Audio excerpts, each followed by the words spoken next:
Bonjour à tous. Aujourd'hui nous allons parler d'un recueil nommé Le Rosier de Madame Auson. Il a été écrit par Guy de Maupassant et paru en 1888.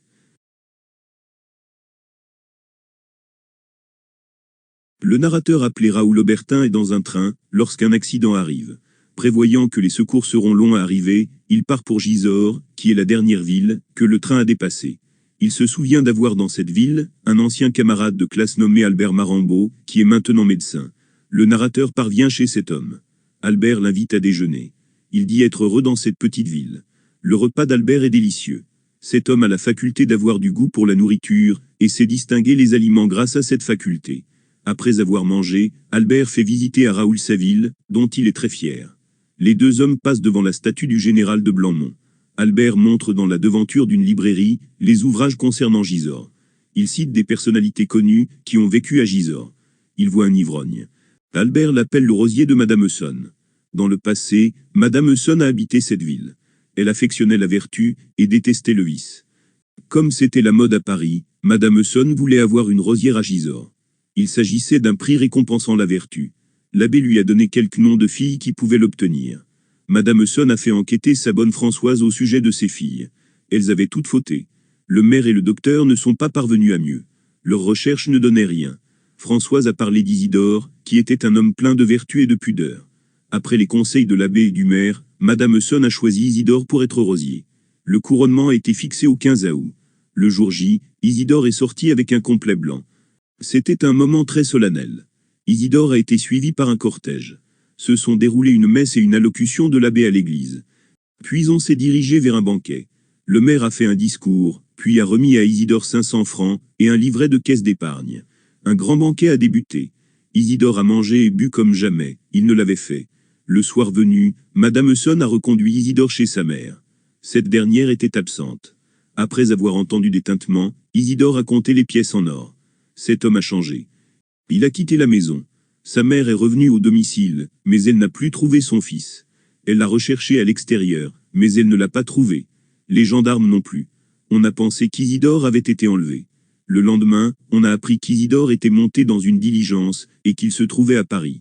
Un matin, le docteur Barbezol a aperçu Isidore au seuil de sa porte. Le corps a été transporté à la pharmacie. Isidore était ivre. Il avait bu depuis 8 jours, et son habit blanc était devenu une loque grise. Il avait été dépouillé de tout ce qu'il avait. On a pris soin de lui. Le 5e jour, Isidore est sorti à l'extérieur, est allé en dehors de la ville, puis est revenu saoul. Il restera alcoolique. Le docteur Marambeau a assisté à la mort d'Isidore, qui a eu un délirium très mince. Albert continue de faire visiter la ville à Raoul, et à lui raconter l'histoire de cette ville.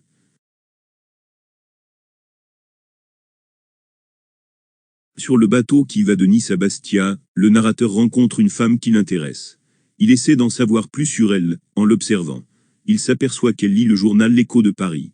Il sort son recueil de poésie, qui s'intitule La chanson d'amour. Ils lisent puis s'échangent les lectures. Ils parlent ensemble. La femme va rejoindre son mari qui est en garnison à Ajaccio. Elle n'aime pas beaucoup son mari, qui la traîne de ville en ville à cause de son métier. Elle aurait aimé habiter Paris. Elle lui pose des questions sur des personnalités, pas tout connues du narrateur. Après ces questions, le narrateur lui parle de Paris, des personnes du grand monde, et de leurs aventures. Il se moque des gens vertueux, et dit du bien de l'amour immoral, qui est un gage de bonheur. La nuit vient, et ils vont tous les deux se coucher. Puisqu'il s'attend à ce que la femme prenne ensuite la diligence jusqu'à Ajaccio, il réserve 3 places de la diligence. La femme monte dans le même véhicule. Ils sont en tête à tête. Il lui parle encore de Paris et de passion. La nuit est tombée.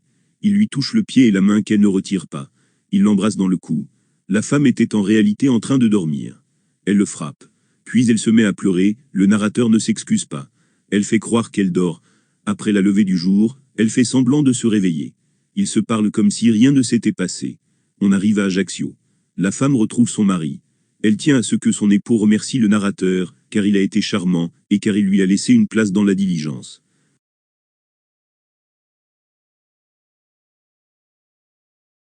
Une femme écrit à son amie Geneviève.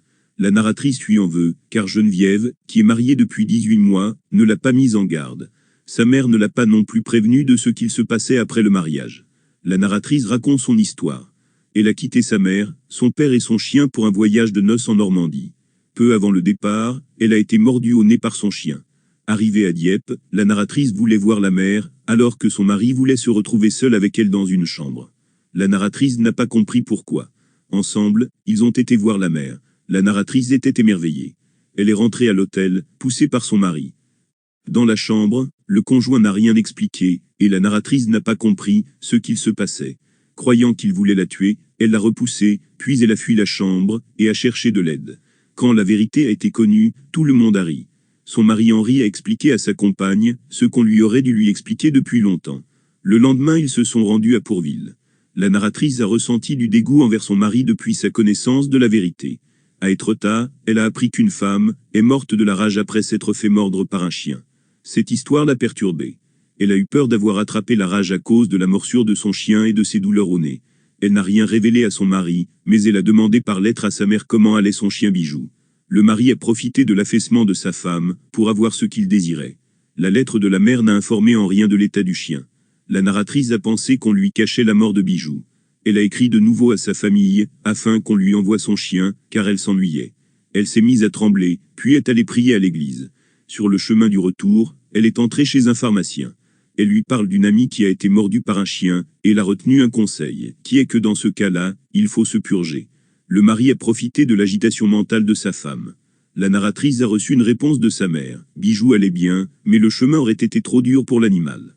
Elle a pensé de nouveau que son chien était mort. Le lendemain, elle s'est sentie mal en prenant un bain de mer.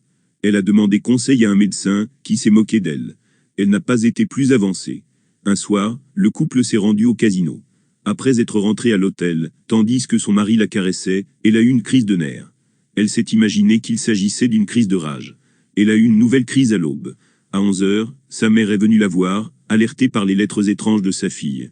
La mère avait amené le chien, qui était en pleine forme. La narratrice s'est rendue compte que ce n'était que son imagination qui l'avait travaillé, elle n'avait pas la rage.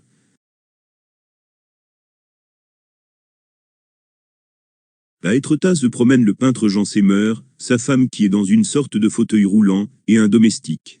Un homme demande à un autre homme pourquoi Jean Semeur a épousé une infirme. L'autre homme répond que les peintres ont du goût pour les mariages ridicules et les femmes avariées. On se demande si la femme aime le peintre. Il est impossible de le deviner, car on ne peut pas savoir si les femmes sont sincères ou fausses.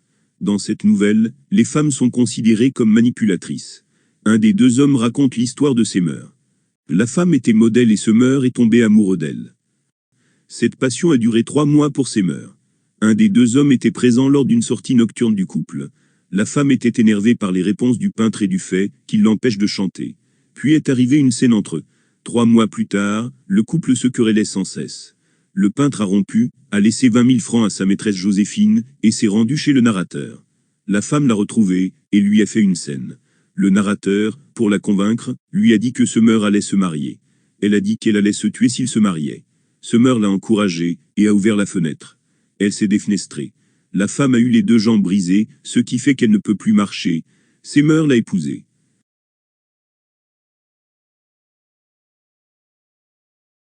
Boissronnet amène son ami le narrateur chez un intermédiaire de transaction. Ce dernier a chez lui plusieurs objets de valeur. Il avait auparavant un Christ. Il raconte que cette pièce a été vendue à la baronne Samori, qui est une femme qui se fait entretenir par plusieurs amants. Un jour, cette femme est venue demander à l'intermédiaire de lui prêter 30 000 francs. Il a refusé.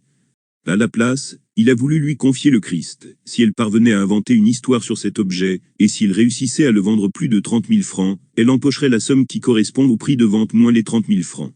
L'intermédiaire lui envoyait de potentiels acheteurs. Un jour, l'intermédiaire est venu accompagner un de ses clients étrangers. Le Christ avait été placé dans la chapelle, et il y avait un effet de mise en scène. L'acheteur étranger était plus intéressé par la baronne que par le Christ. 15 jours plus tard, l'étranger est devenu l'amant de la baronne.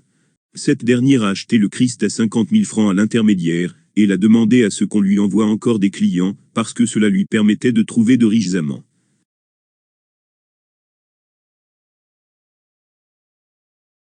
Brumand et Cornu sont jugés pour une tentative d'assassinat à l'encontre de Madame Brumand. Les 2 hommes auraient tenté de noyer la femme dans un baril rempli d'eau. Les 2 accusés se défendent en disant qu'ils avaient bu. Cette journée-là, Brumand avait demandé à sa femme si elle voulait gagner 100 sous. Il a vidé le baril d'eau. La femme devait le remplir complètement. La femme a fait plusieurs allers-retours à la mare.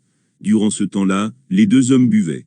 Une fois le baril à ras-bord, Cornu a donné 100 sous à la femme. Brumand a proposé à sa femme encore 100 sous si elle se déshabillait, elle pouvait garder la chemise et les bas. Les deux hommes l'ont placé dans le baril et Brumand lui a mis la tête sous l'eau, puis l'a tiré de là. Madame Brumand s'est rendue chez le curé, et a raconté son histoire. Le garde champêtre, et les gendarmes se sont rendus à la maison, et ont mis la main sur les deux hommes. Le président demande à Cornu de raconter son histoire. Brumand était venu le voir, et ils ont bu ensemble. Brumand avait besoin de 1000 francs sous peu. Il a proposé à Cornu de lui vendre sa femme au prix de 2000 francs le mètre cube. Après négociation, elle sera vendue 1500 francs le mètre cube. Pour mesurer, il fallait mettre la femme dans un baril rempli à ras-bord, mettre la femme dedans, la sortir et voir la différence de niveau d'eau. Ensuite, les deux hommes se sont rendus à la maison de Brumand. Il s'est déroulé l'opération que l'on connaît déjà. La femme s'est échappée. D'après Cornu, la femme était l'équivalent de 4 seaux, tandis que Brumand disait que sa femme fait 1 mètre cube. Les deux hommes se sont bagarrés. Les gendarmes les ont placés en prison. Brumand dit que ça s'est effectivement passé comme cela. Les deux hommes sont acquittés. Un avocat défend son client coupable d'avoir assassiné son patron. L'avocat raconte l'histoire de Jean-Nicolas Lougère. C'est dans le respect que résiderait son crime, chose que ne possèdent plus les travailleurs du tribunal à force de voir de la corruption. L'éducation de Lougère lui a permis de différencier le bien du mal. Il a été marié à une femme, pure et simple, comme lui. Il ne pensait pas à faire du mal, et ne pensait même pas au fait que les autres pouvaient lui en faire. Il a travaillé comme caissier chez Madame Langlais. C'était un employé modèle. La femme de Lougère est décédée de maladie. Cette mort l'a rendu triste, et il a constaté son sentiment de solitude. Il a pris l'habitude de fréquenter une brasserie. Il avait besoin d'une femme. Il s'est attaché à la caissière, qui, elle, ne s'est pas attachée à lui. La caissière voulait exploiter cet homme, et elle s'est mariée avec lui. Elle l'a trompé avec tous les employés de bureau, mais le mari n'en savait rien. Elle a séduit le fils du patron. Monsieur Langlais connaissait cette liaison. Il a convoqué Lougère, et il lui a dit qu'il allait le licencier. Comme Lougère voulait absolument en savoir la cause, le patron a fini par lui dire la vérité. Lougère s'est jeté sur son patron, et l'a attaqué à coups de couteau. Monsieur Lougère est acquitté.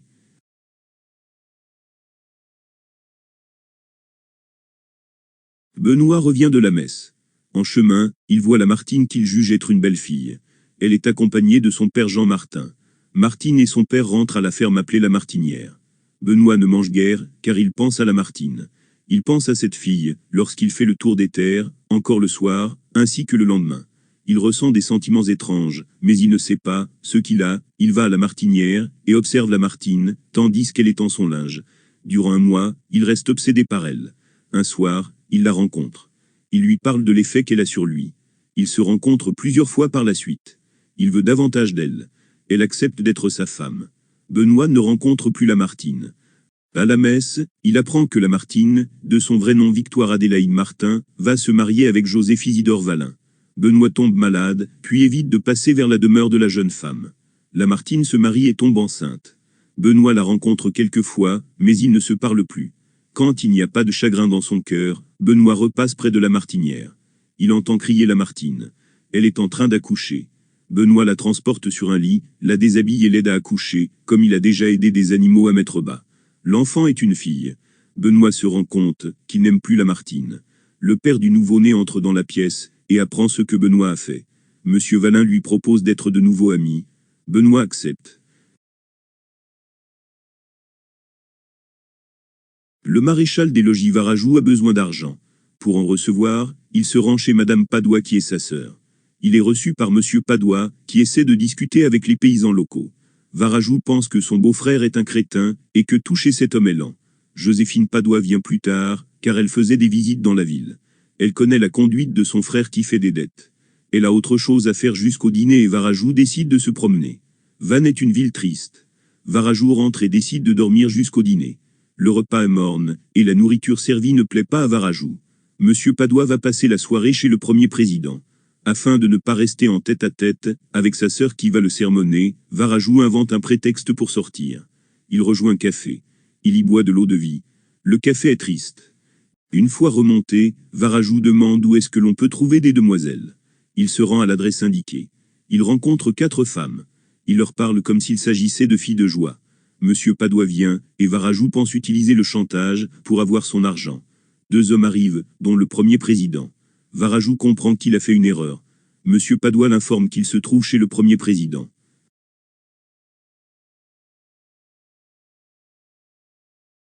Le capitaine Hector-Marie de Fontaine a épousé mademoiselle Laurine d'Estel. L'entourage a pensé qu'il ferait un mauvais mariage, car ils ont deux caractères différents. L'un était sérieux, et l'autre frivole. Cependant, ils font un excellent ménage. Le capitaine est occupé par des manœuvres militaires. Un soir, lors d'un dîner, il boit trop, ce qui fait tomber son austérité et hausser sa gaieté. Lui et ses camarades vont ensuite au théâtre et à un souper. Le capitaine se réveille dans un lit avec une femme. Il paie cet inconnu, ressent de la honte et s'enfuit. Il a des remords à cause de sa femme qui l'a trompé. Lorsque sa femme revient de chez ses parents, il prend un air de coupable. L'épouse le remarque et interroge son mari, mais le capitaine refuse de répondre. À force d'insister, elle obtient la vérité. La femme a un fou rire qui dure longtemps. Il pense que cette femme le trompe aussi, mais il ne dit rien.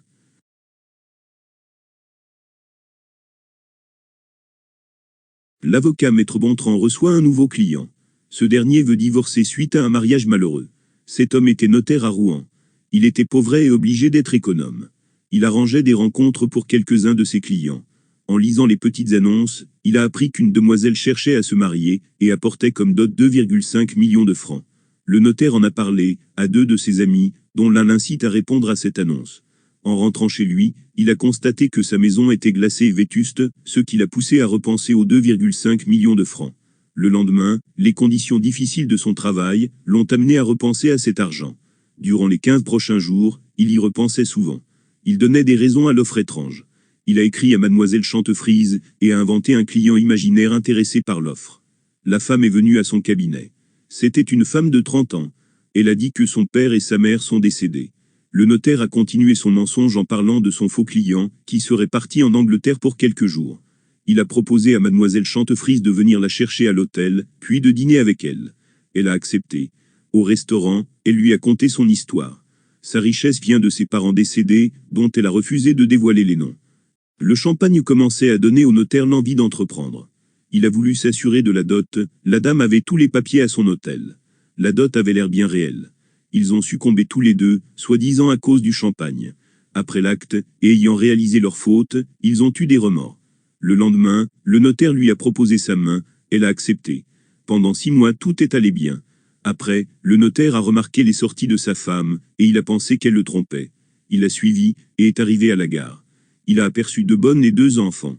Quand la femme est rentrée à la maison, le notaire lui a demandé des explications. Elle a dit avoir eu 4 enfants avec 4 pères différents. C'est ainsi qu'elle a amassé les dots. L'avocat recommande au notaire de reconnaître les enfants.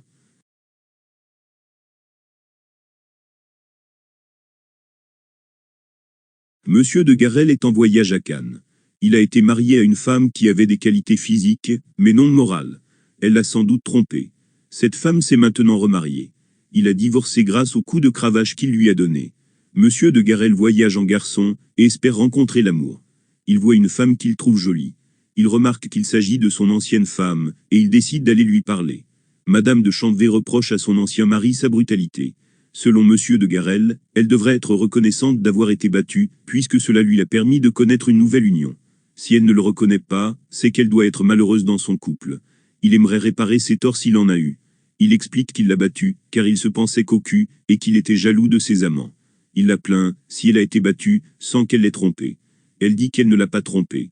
Il parle d'une proposition qu'il aurait pu lui faire, si elle l'avait trompé. Finalement, elle avoue l'avoir trompé. Il demande des preuves qu'elle ne peut, ou ne veut pas donner. Elle jure de l'avoir trompé. Il lui demande l'identité de l'amant. Elle refuse, puis donne le nom de Chantevert. Selon Monsieur de Garel, cela est impossible. Il est maintenant certain d'avoir été trompé. Il demande une compensation. Il souhaite qu'elle lui donne les heures qu'elle a passées avec son amant. Selon Monsieur de Garel, le fait qu'il l'ait épousée et veuille devenir son amant est une preuve de son amour.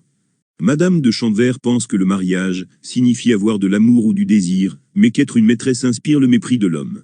Pour Monsieur de Garel, il vaut mieux être amant que mari, car la maîtresse ne trompe pas l'amant. Madame refuse le marché de son ancien mari. Monsieur de Garel dit qu'il va dire à Monsieur Chantevert que sa femme actuelle l'a trompé, quand lui-même était avec elle. Le mari appelle sa femme. Monsieur de Garel veut le rencontrer et lui dire la vérité. Pour que cela ne se passe pas ainsi, elle accepte de redonner les heures passées avec son amant à Monsieur de Garel.